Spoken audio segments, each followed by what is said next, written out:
Hi, y'all. Noonie Noon coming at you again. You know what time it is. It's your boy. I have with me today my brother. He gonna introduce himself right now to you. It's your boy Jump Out of Low, Patterson, New Jersey. I'm an artist. Also have a podcast on YouTube about mental health. Check it out. It's called Check Your Mental. Yeah. Now, we just parlaying today at the park. Finished our workout. And we just thinking about the toxicity again in this world, in Patterson anyway. I guess it's all over the world. But me and Luke's gonna bounce off of each other and say a few things to you guys. And if you got your comments and stuff, you can put them in. Luke, what you feel about the male perspective and the female perspective? Toxic, Because a lot of times, a lot of females feel that we got some toxicity in us too. Honestly, I feel like all of that takes a part on our upbringings, right? I feel like some men, we have a lot of trauma and a lot of, what's the word I'm looking for? Most of us didn't really have a male figure around. Okay. So we come from, majority of the homes in the urban communities is either your moms, you know what I mean?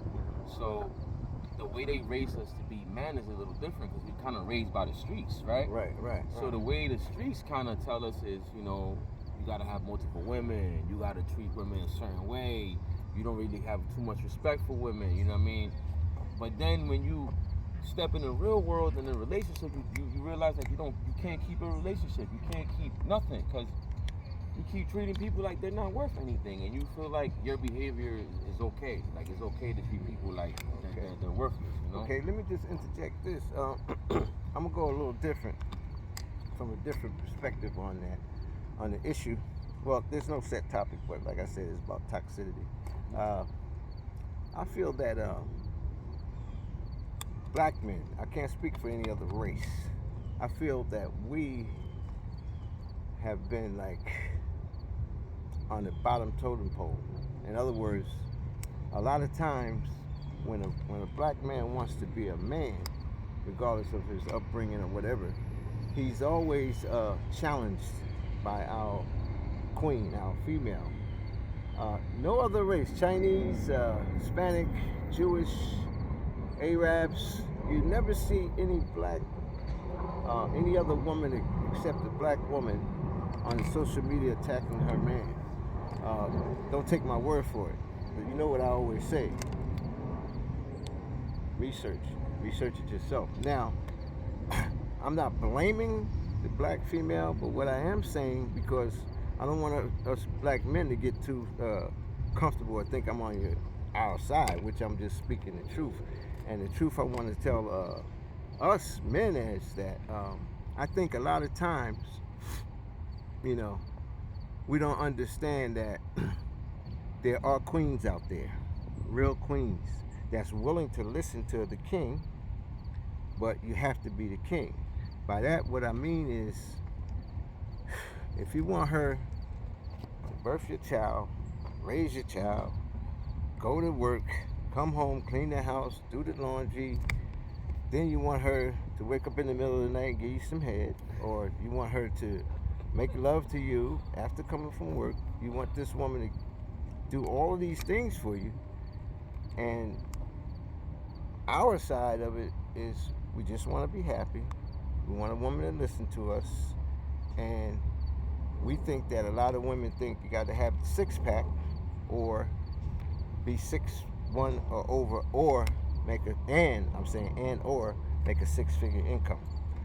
Those things don't add up to the other things I said that we expect from her. So that's real talk. Now, toxicity, different issue.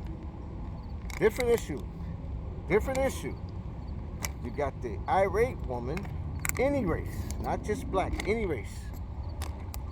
She wants the 9 or the 11. She ain't satisfied with the 7.5 or 8 yet. You understand?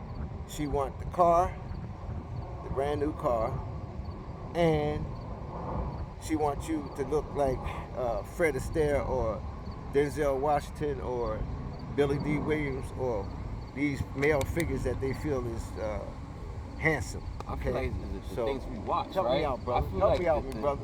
Help me out, brother. I feel like Brother Luke.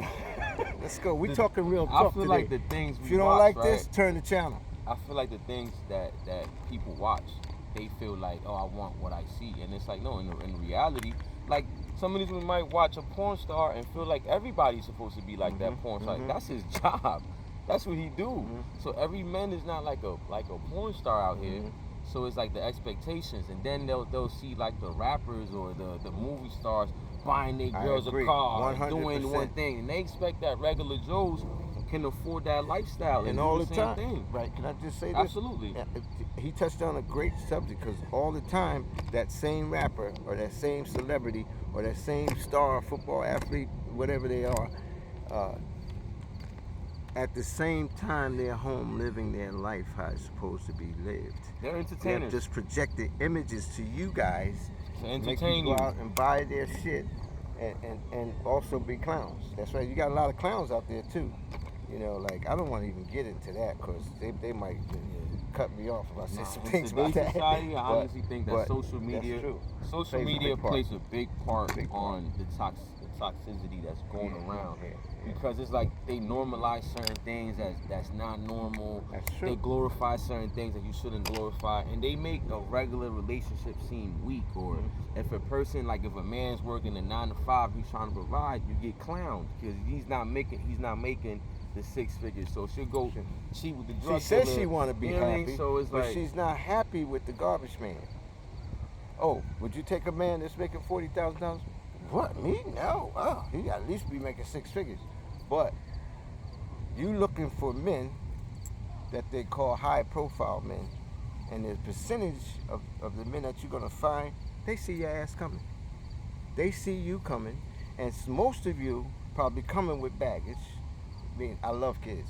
I was a kid, but I'm saying you're coming with more than yourself, and that means now that I got to deal with the ex. I can't discipline the kids because biologically they're not mine. My plate is not being served before my kids. I mean, you know what I'm saying? So you got a lot to deal with when a man sees that, but you think you're chasing this guy and he's gonna pick you. You're not a virgin. The box is not getting younger, it's getting older. So I'm not saying settle, but what I am saying is be realistic about your choices and about who you are. I don't play myself. I'm Noonie. I'm who I am. Guess what? You accept Noonie or you don't. It's real simple. But what I am going to bring to you, I'm going to bring peace, love, understanding, happiness, truth. Those are some of the things that make a longevity in a relationship or a marriage.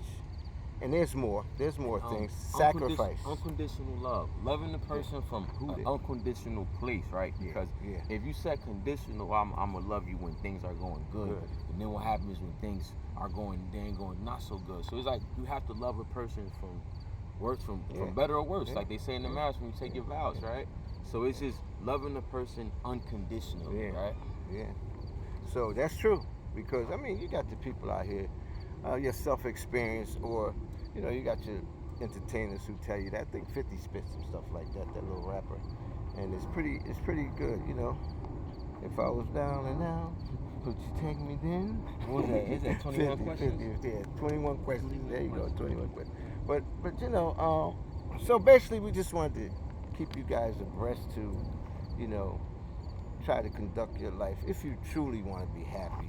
If you want to just say you want to be happy because your girlfriend who's single, who got a lot of drama with her, don't have nobody, and you want to take advice from these type of people, or you want to identify yourself to someone that is not in your stilo or your category, you're not going to be happy. And you already have to be happy with yourself. Woo! A person is they're only going to add on to your happiness, right? Because what happens when that person isn't there anymore? And you're going to be miserable. So you can't depend or give that much pressure to a person to make you happy. And I'm glad Lou said that because I didn't tell you, some of you viewers don't know me, I have a podcast called Let's Chop It Up, hosted by my daughter Samia.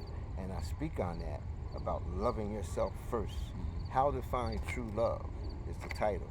And other topics of discussions relating to relationships, but a lot of other intense topics like black reparation, gun violence, religion, a lot of things. So what he just mentioned was key. Because in order for you to bring something to a relationship, I'm not going to use the word table.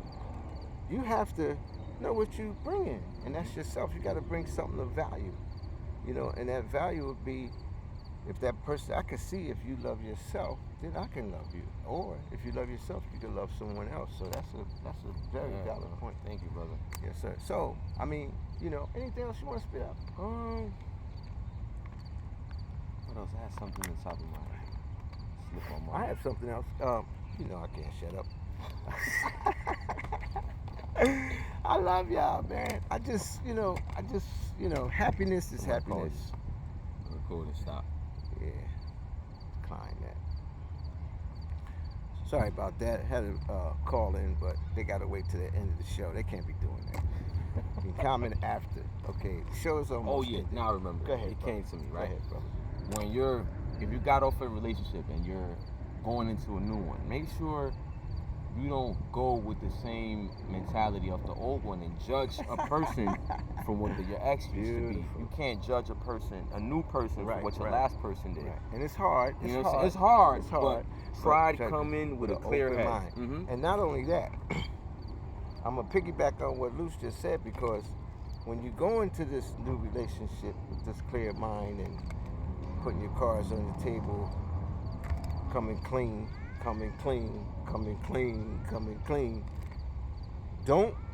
the do's and don'ts of your new relationship would be: stop talking about your ex, stop talking about your family, stop boring your new lover with these issues that you're carrying on your back for years. He or she don't want to hear that. You don't want to hear that. I'll hear you once, because my job is to listen when we meet each other and establish our foundation. But every other day, every other week, you talking the same thing. That is a deterrent from the relationship. And also, learn how to be quiet sometimes and listen. And that goes for the other person too. Yeah. Because listening, you really comprehend, not to respond. Right. And forget that last word, because we know you're women. Y'all, I'm sorry. Y'all want the last word. Y'all gotta have the last word. So, I mean, you guys have a nice, wonderful day. And your Stay boy blessed, again. y'all. God bless y'all. Noonie Noon signing out, baby. Cut.